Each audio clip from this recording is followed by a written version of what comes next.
Hello students, पिछली class में हम लोगों ने देखा था वैद्युत ध्रुव क्या होता है। वैद्युत ध्रुव के कारण अच्छी, निरक्षीय और किसी व्यापक बिंदु पर हम लोगों ने वैद्युत क्षेत्र की तीव्रता निकाली। किसी वैद्युत ध्रुव पर लगने वाला बलाघूर्ण निकाला जब उसे एक समान वैद्युत क्षेत्र के अंदर रखा गया था। ठीक है, वैद्युत की स्थितिज ऊर्जा भी लिखी और उससे घुमाने में किया गया कार्य का भी व्यंजक निकाला था और साथ ही में कुछ न्यूमेरिकल भी हम लोगों ने सॉल्व किए थे। तो इस क्लास में हम लोग आगे आज देखने जा रहे हैं कि वैद्युत फ्लक्स क्या होता है और गॉस की प्रमेय। चैप्टर हमारा है वैद्युत फ्लक्स तथा गॉस की प्रमेय। उससे समझने से पहले हम समझ लेते हैं कि क्षेत्रफल होता है तो वो एरिया वेक्टर कब लिया जाता है। हमारी हेडिंग यहां आज रहेगी क्षेत्रफल सदिश। क्षेत्रफल सदिश। गॉस की प्रमेय पढ़ने से पहले हम पढ़ेंगे क्षेत्रफल सदिश क्या होता है। इसे कहा जाता है एरिया वेक्टर। एरिया वेक्टर कहा जाता है।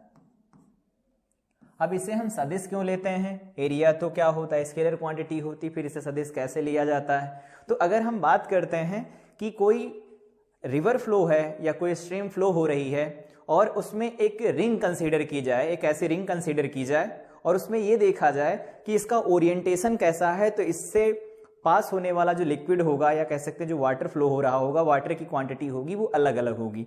अगर उसको स्ट्रीमलाइन फ्लो इस साइड से साइड जा रहा है, इस तरफ फ्लो है, तो अगर इस तरह इसका एरिया होगा मतलब ये परपेंडिकुलर डायरेक्शन में रहेगी तो क्या होगा, मैक्सिमम से मैक्सिमम वाटर इससे पास होगा।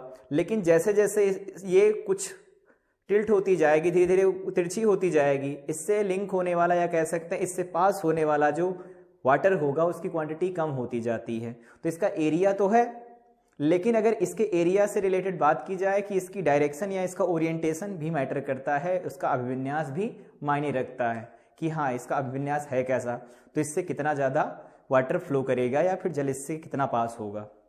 तो क्षेत्रफल तो अदिश राशि होता है, लेकिन कुछ जगहों पर इसे हम एरिया वेक्टर की तरह ट्रीट करते हैं, क्षेत्रफल सदिश के रूप में लिखा जाता है। अब क्या लिख देते हैं, जैसे हम यहाँ पर एक कोई क्षेत्र लेते हैं, जैसे यहाँ एक कोई वैद्युत क्षेत्र है, ऐसा ये कोई वैद्युत क्षेत्र है, ये कोई वैद्युत क्षेत्र है। इसमें हम लोगों ने क्या किया, एक प्लेन लेकर आए। वो प्लेन कुछ ऐसा था, ये कुछ ऐसा प्लेन था, ये ऐसा प्लेन है। तो ये प्लेन कुछ ऐसा था कि जब हम वैद्युत क्षेत्र इस तरफ लगा रहे हैं ई वेक्टर, तो उसमें इस तरह से प्लेन लगाया गया है ऐसे। तो जब ये प्लेन रहेगा ऐसा, तो इसमें जो वैद्युत बल रेखाएं होंगी इससे पास होने वाली वो अधिकतम रहेंगी। लेकिन अगर हम इसी प्लेन को इस तरह से कर दें, थीटा एंगल पर झुका दें या थीटा एंगल पर इधर ऊपर की तरफ झुका दें, तो इससे जो वैद्युत बल रेखाएं गुजरेंगी वो कम हो जाएंगी। तो अगर हम ऐसा कर दें, ये सब ऐसे ही रहे, ये ऐसा, अब की बार इस तरह से कर दिया जाए, इस तरह से क्षेत्र रेखाएं इससे गुजर रही हूं, तो इसका इफेक्टिव एरिया जो प्रभावी क्षेत्रफल था वो कम हो गया है।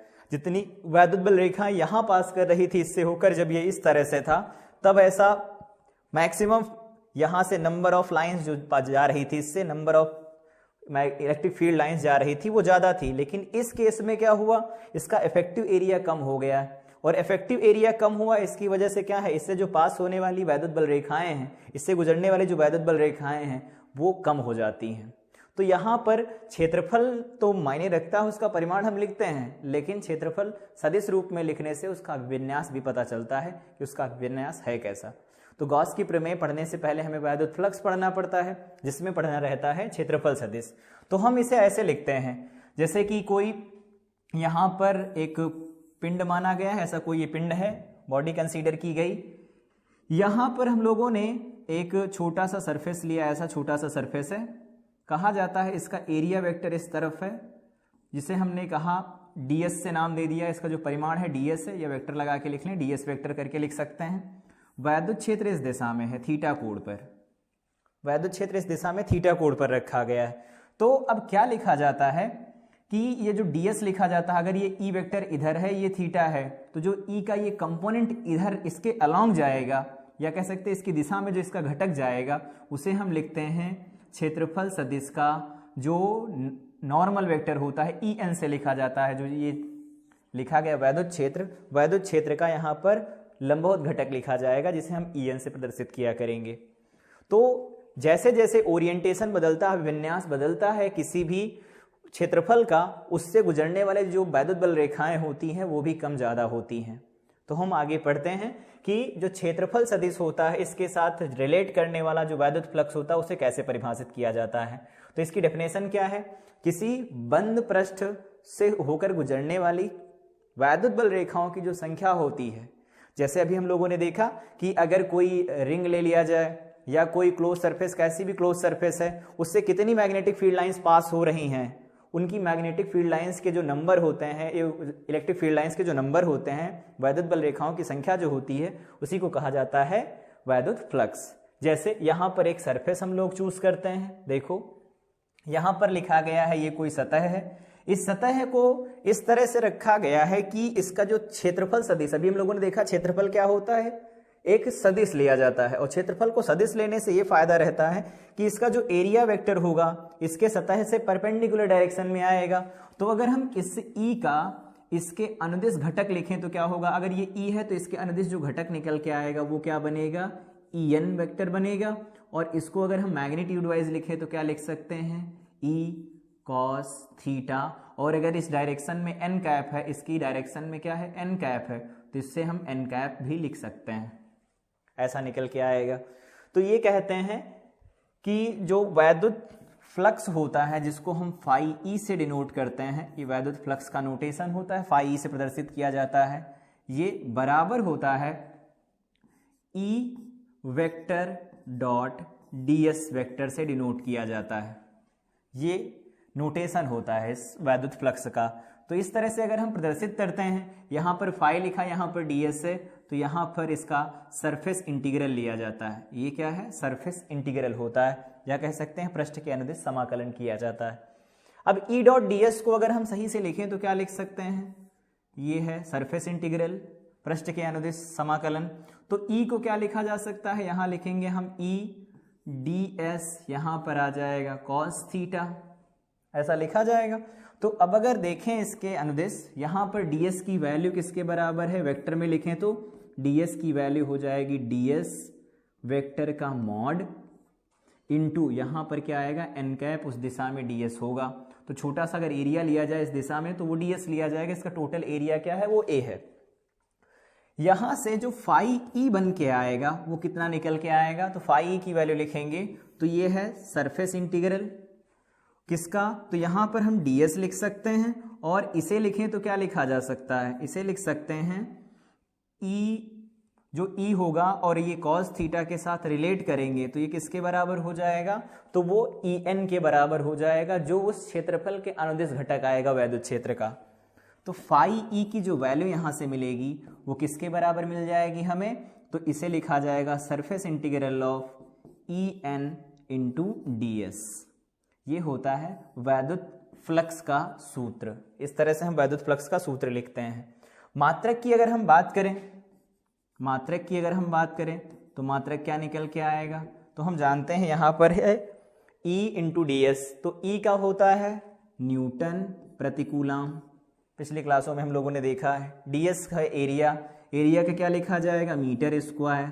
तो ये जो बन के आएगा वो क्या आ रहा है, n, तो न्यूटन हो गया, मीटर स्क्वायर हो गया, प्रति कूलम हो गया, या इसको ऐसे भी लिख सकते हैं newton metre square coulomb inverse, ऐसा लगा के लिखा जा सकता है। दूसरी बात, डॉट प्रोडक्ट है ये इन दोनों का, डॉट प्रोडक्ट मतलब अदिश गुणन है, तो अदिश गुणन से जो राशि मिलती है वो कैसी होती है, अदिश राशि होती है। तो वैद्युत फ्लक्स कैसी राशि है, अदिश राशि है, यहां लिख देते हैं अदिश राशि है। बात करें विमा की, तो विमा क्या होती है, विमा के बारे में बात करें तो विमा लिखने के लिए यहां इस एक्सप्रेशन को लिखते हैं। तो विमा क्या बनेगी, इधर लिख लेते हैं विमा, विमा आ जाएगा ई की विमा, और साथ में क्या आ गया है, क्षेत्रफल की विमा का स्क्वायर। तो क्षेत्रफल हो जाएगा ds, या s लिख देते हैं। इसका अगर यहां लिखेंगे तो ds लिखा गया है, ds का हो जाएगा मीटर का स्क्वायर, तो L2 लिख लेंगे। इसका लिखना चाहें तो क्या लिख सकते हैं, डायरेक्ट नहीं लिखना तो ऐसे लिख लो जैसा हम लोगों ने पढ़ा था पिछली क्लास में, F/Q से लिखा जाता है E को, और यहाँ ds को क्या लिखेंगे, L2 लिख लिया करेंगे। तो अगर F का लिखा जाए विमीय सूत्र तो F का हो जाएगा MLT-2, तो ये बन जाएगा MLT-2 और यहाँ पर साथ में बन जाएगा AT, तो AT को ऊपर ले जाए तो बन जाएगा A-1T-1 और ये L2 लिखा हुआ है। ओवरऑल इतना बनेगा। अब अगर इसे लिखा जाए तो क्या लिखा जा सकता है, M तो M रहेगा। यहाँ L के बारे में देखें तो L को क्या लिखा जा सकता है, L को लिखा जाएगा, एक L यहाँ पर है और 2 L यहाँ पर है, L3 लिखा जा सकता है। T के बारे में देखें, T-2 यहाँ है, T-1 यहाँ है, तो ये लिखा जा सकता है T-3 और A के बारे में देखें तो ये हो जाएगा -1। ये वैल्यू निकल के आएगी, या कह सकते हैं इसकी जो बीमा होगी वो आएगी ML3 T-3 A-1, ये बनेगा। यहाँ से बीमा के लिए कैसा प्रयोग किया गया है, E और DS की बीमा, या कह सकते हैं क्षेत्रफल की बीमा। E को हम बल बटा आवेश लिख सकते हैं, तो बल बटा आवेश से रिलेट कर लिया और इनके विमीय सूत्र लिख दिए। तो याद रखेंगे किसी बंद पृष्ठ से होकर गुजरने वाली अभिलंबवत, जो क्षेत्रफल की अभिलंबवत दिशा में होती हैं, गुजरने वाली वैद्युत बल रेखाओं की संख्या को हम वैद्युत फ्लक्स कहते हैं। अब आगे हम इसके कुछ चीजों के बारे में बात कर लें कि सतह बंद होगी, ये कैसी होगी। तो अगर कोई सतह यहाँ पर लिखी जाए, ऐसे ये कोई रिंग है और इधर की तरफ वैद्युत क्षेत्र जा रहा है, ये रिंग है, इधर की तरफ वैद्युत क्षेत्र जा रहा है, ये है वैद्युत क्षेत्र की दिशा, तो इसका एरिया वेक्टर लिखा जाएगा। रिंग कैसी होनी चाहिए, तो एरिया वेक्टर अगर इसका लिखा जाए तो ऐसा है, ये ऐसा है, तो इसका एरिया वेक्टर उसी दिशा में लिखा जाएगा। तो E और एरिया वेक्टर के बीच में जो कोण बनेगा, क्षेत्रफल सदिश के बीच में कोण बनेगा, वो कितना बनेगा, theta is equal to 0 degree बनेगा। तो अगर थीटा इज इक्वल टू 0 रखा जाए तो ये वैल्यू किसके बराबर आएगी, मैक्सिमम वैल्यू के बराबर आएगी। तो यहाँ पर जो फाई होता है वो मैक्सिमम होता है, अधिकतम फ्लक्स लिंक होता है, मैंने अभी बताया। लेकिन अगर इस क्षेत्र में इसको इस तरह से रख दिया जाए, इस तरह से कि इसका एरिया वेक्टर अपवर्ड या डाउनवर्ड साइड में रहेगा, ऊपर या नीचे की दिशा में रहेगा, तो हमेशा क्या करेगा, इस क्षेत्र के साथ 90 डिग्री का कोण बनाएगा। तो ऐसे लिख सकते हैं, ऐसा, ये वैद्युत क्षेत्र है, इसमें ऐसे रख दिया जाए तो इसका एरिया वेक्टर अपवर्ड साइड में चला जाएगा, ये है ई वेक्टर की दिशा, तो इनके बीच में कोण हमेशा 0 बनेगा। तो फाई की वैल्यू यहाँ पर आ जाएगी 0, जो कि मिनिमम वैल्यू है। तो अधिकतम और न्यूनतम फ्लक्स का कॉन्सेप्ट यहाँ से निकाला जा सकता है, ठीक है। तो इस तरह से परिभाषित किया जाता है कि वैद्युत फ्लक्स होता क्या है। अगर सीधे सीधे एक समान सतह है, सरफेस है, तो ds सीधे सीधे s बन जाएगा, कुल क्षेत्रफल लिखा जा सकता है। इसके एक दो क्वेश्चन के बारे में देख लेते हैं, क्या होते हैं। वैद्युत स्थैतिक क्षेत्र E की वैल्यू दे रखी है और S की वैल्यू दे रखी, कह रहे हैं फ्लक्स बताओ। तो हमने अभी पढ़ा कि जो फाई होता है इन दोनों का अदिश गुणन होता है, तो ऐसे लिख सकते हैं E vector dot S vector, एक समान सतह है तो बनेगा क्या, फाई E से लिखा जाता है, तो phi E is equal to बन जाएगा, E की वैल्यू कितनी है 2i cap plus 4j cap और प्लस 7k कैप बन जाएगा।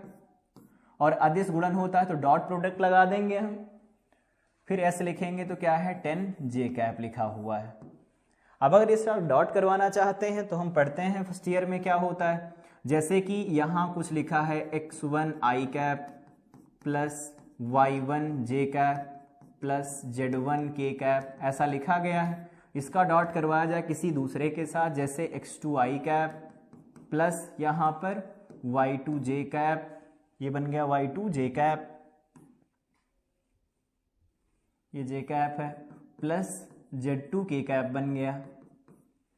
अब अगर हमें इसका डॉट करवाना होता तो क्या होता है, i का i के साथ डॉट करवाया जाता, तो देखो x1 x2 आपस में मल्टीप्लाई हो जाएंगे, x1 x2 बनेगा, प्लस यहाँ y1 y2 बनेगा तो y1 y2 बन जाएगा, और यहाँ पर बन जाएगा z1 z2, और i डॉट i बनेगा 1, j डॉट j बनेगा 1, k डॉट k बनेगा 1, तो ये इन दोनों का अदिश गुणन निकल के आएगा। इस तरह से अदिश गुणन का सूत्र निकाला जाता है।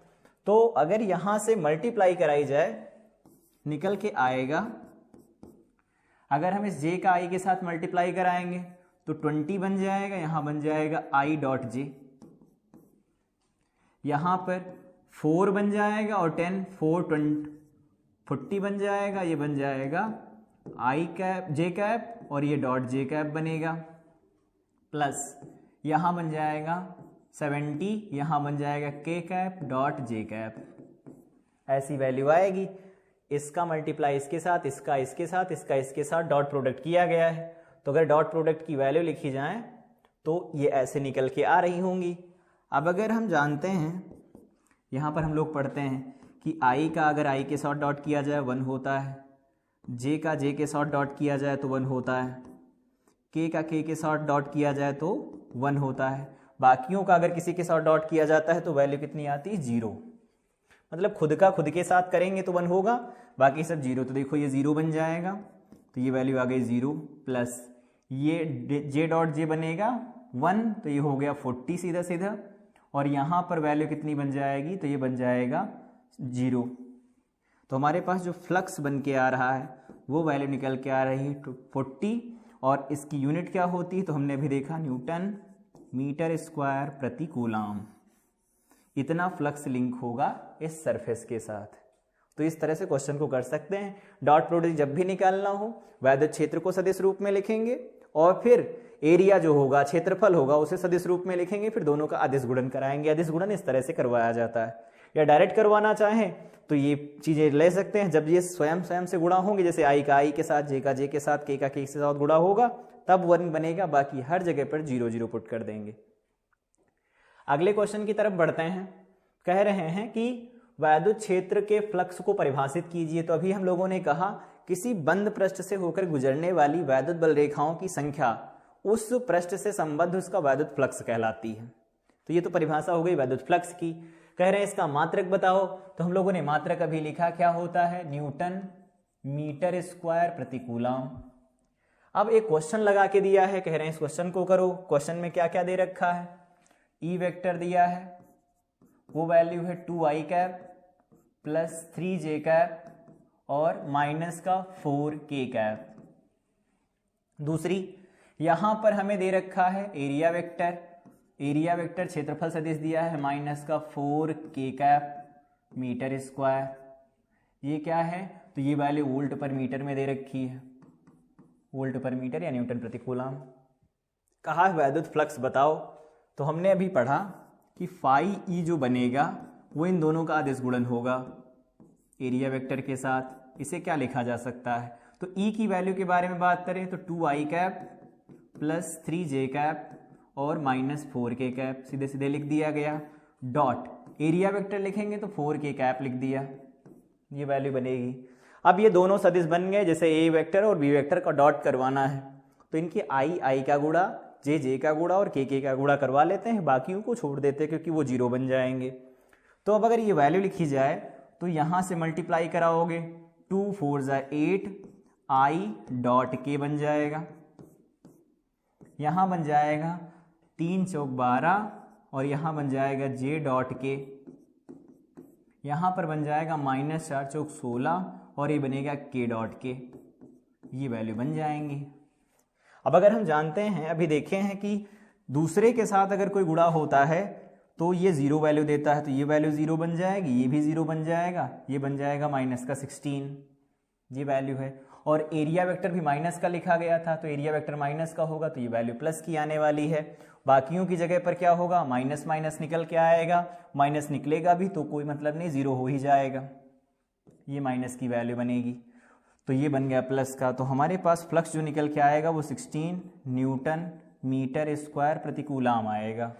तो इस -4 का इसके साथ मल्टीप्लाई कराएंगे, 0 हो जाएगा क्योंकि आई डॉट के 0, और इस जे का अगर हम इस के से मल्टीप्लाई कराएंगे तो जे डॉट के ये भी 0 बनेगा। और अगर इस के बारे में देखें तो के डॉट के कराएंगे तो 1 बनेगा, लेकिन ये माइनस माइनस मिलके प्लस बना लेंगे। तो यहाँ जो फ्लक्स लिंक होगा वो कितना होगा, 16 न्यूटन मीटर स्क्वायर प्रति कूलाम होगा। ऊपर 2 क्वेश्चन और दिए गए थे, परिभाषा पूछी थी और इसका मात्रक पूछ रखा था, और एक क्वेश्चन लगा के दिया था। परिभाषा और मात्रक हम लोग अभी देख चुके हैं, क्वेश्चन को इस तरह से सॉल्व किया जा सकता है।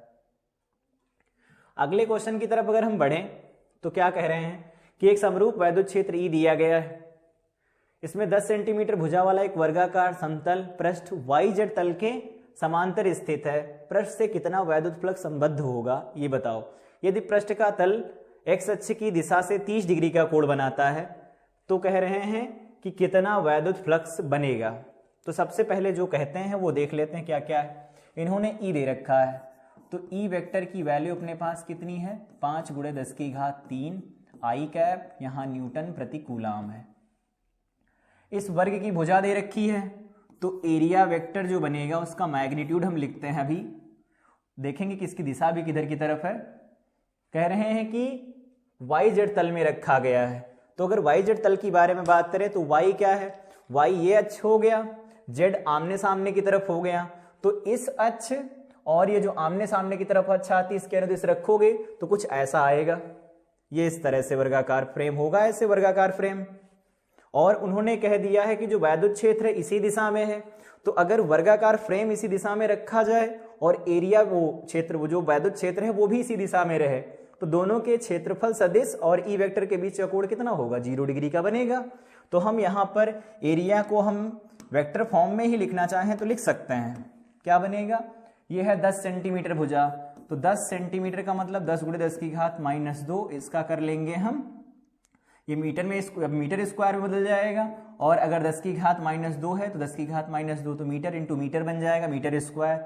अब ये मीटर स्क्वायर में वैल्यू आ गई, लेकिन हमें इसे दिशा लिखनी है, तो मैंने कहा कि वाई जेड तल में जब रखेंगे तो वाई तो हो गया ऊर्ध्वाधर वाला तल, और जो जेड होगा ये आमने सामने वाला तल हो गया, एक्स अक्ष उधर सामने की तरफ है, तो इसका जो क्षेत्रफल आएगा, तो अगर इस तरह से स्क्वायर बन रहा होगा तो इसका क्षेत्रफल सदिश उसी दिशा में आएगा, तो वैद्युत क्षेत्र की भी दिशा वही है, क्षेत्रफल सदिश की दिशा वही है, तो दोनों के बीच का कोण कितना बनेगा 0 डिग्री बनेगा। तो यहां पर ये किसकी दिशा में आएगा, आई कैप की दिशा में बनेगा, मीटर स्क्वायर। अब अगर हमें इनका डॉट निकालना है तो क्या होगा, देखो ई डॉट ए वेक्टर किसके बराबर होता है, फाई ई के बराबर आता है। तो अगर हम इस वैल्यू को लिखें तो क्या लिख जाएंगे, ये है ई की वैल्यू कितनी दे रखी है 5 × 10⁻³ आई कैप, डॉट करेंगे किसका, इसके साथ डॉट किया जाएगा ए के साथ, तो ए की वैल्यू कितनी दे रखी है 10 × 10⁻⁻4 दे रखा है मीटर स्क्वायर, और ये कितना दे रखा है आई दे रखा है, तो आई का आई के साथ डॉट करवाएंगे तो वैल्यू बन जाएगी 1, तो यहां से वैल्यू निकल के आएगी 5 को 10 से मल्टीप्लाई कराएंगे बन जाएगा 50, और ये वैल्यू बन जाएगी 10⁻, यहाँ पर -4 है, ये 3 है, तो ये बन जाएगा -1, तो ये वैल्यू निकल के आएगी 5, और फ्लक्स की जो यूनिट होती है वो क्या होती है न्यूटन मीटर स्क्वायर प्रति कूलाम। तो इस तरह से हम इस क्वेश्चन को लगा सकते हैं। लेकिन आगे कह रहे हैं दूसरे में, यहां तो 0 डिग्री का कोण था, क्षेत्रफल सदिश उसी दिशा में लिख दिया गया। फिर कह रहे हैं यदि पृष्ठ का जो तल है वो एक्स अक्ष की दिशा से 30 डिग्री का कोण बनाता है, तो अगर ये है देखो क्षेत्र की दिशा, क्षेत्र की दिशा से 30 डिग्री के कोण पर किसी चीज को रखा जाए, 30 डिग्री, यहां थीटा की वैल्यू 30 डिग्री कर दी जाए, तो इसका जो क्षेत्रफल सदिश होगा बताओ इसके लंबवत आएगा कि नहीं आएगा, आएगा। तो क्षेत्रफल सदिश जो बनेगा वो इस ई के साथ कितना कोण बनाएगा, तो अगर ये इधर 30 कोण बन रहा है, ये सतह पर लंबवत होता है, तो ये कितना बनेगा 60 डिग्री का कोण बनेगा।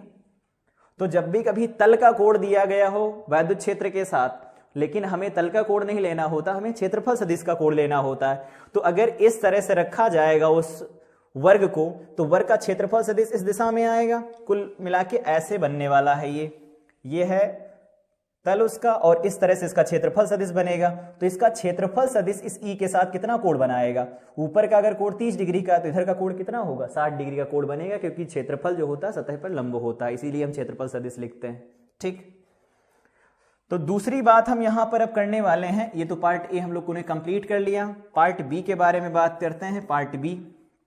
तो पार्ट बी में क्या कहा है, एक्स अक्ष के साथ 30 डिग्री का कोण बनाता है उसका तल, तो अगर इसका तल 30 डिग्री का कोण बनाएगा तो क्षेत्रफल सदिश ई के साथ कितना कोण बनाएगा, ये होगा इसका क्षेत्रफल सदिश ए वेक्टर की दिशा, तो इन दोनों के बीच का कोण 60 डिग्री बनेगा। तो हमने अभी स्केलर फॉर्म में देखा था, फाई ई जो होता है वो किसके बराबर होता है, E into A into cos theta, E dot A होगा तो ई ए कॉस थीटा बन जाएगा। ई की वैल्यू कितनी दे रखी है, मैग्नीट्यूड वाइज अब हम लिखेंगे 5 × 10⁻³ और ये वैल्यू दूसरी लिखी जाए तो ए की वैल्यू कितनी बन जाएगी, ए निकल के आ रहा है हमारे पास 10 × 10⁻⁻4, और कॉस थीटा जब लिखा जाएगा तो अब वैल्यू हम लिखने वाले हैं कॉस 60 की, तो यहां लिख दिया जाएगा कॉस 60। कैलकुलेट कर लेते हैं, वैल्यू क्या बनेगी, तो यहां से बन जाएगा देखो 50 गुणे 10 की घात, यहां पर देखो प्लस का 3 है, यहां पर माइनस का 4 है, माइनस का 1, और ये वैल्यू क्या बन जाएगी, तो ये वैल्यू बनती है cos 60, cos 60 की वैल्यू होती है 1/2, तो जितना फ्लक्स पहले लिंक कर रहा था उसका आधा करेगा, तो ये तो 5 है, 5 का आधा लिखेंगे तो ये वैल्यू क्या बन जाएगी 2.5 न्यूटन मीटर स्क्वायर प्रति कूलाम। तो इस तरह से हम इनको रिलेट कर सकते हैं। तो जब भी कभी तल का कोण दिया गया हो, जब भी कभी तल का कोण दिया जाए, तो उस तल के कोण को ना रिलेट करके हम क्षेत्रफल सदिश वैद्युत क्षेत्र के साथ कितना कोण बना रहा है वो कोण यहां लिखते हैं। तो पहले का आंसर हमारा आएगा 5 न्यूटन मीटर स्क्वायर प्रति कूलम, दूसरे का आएगा 2.5, मतलब उसका जस्ट आधा।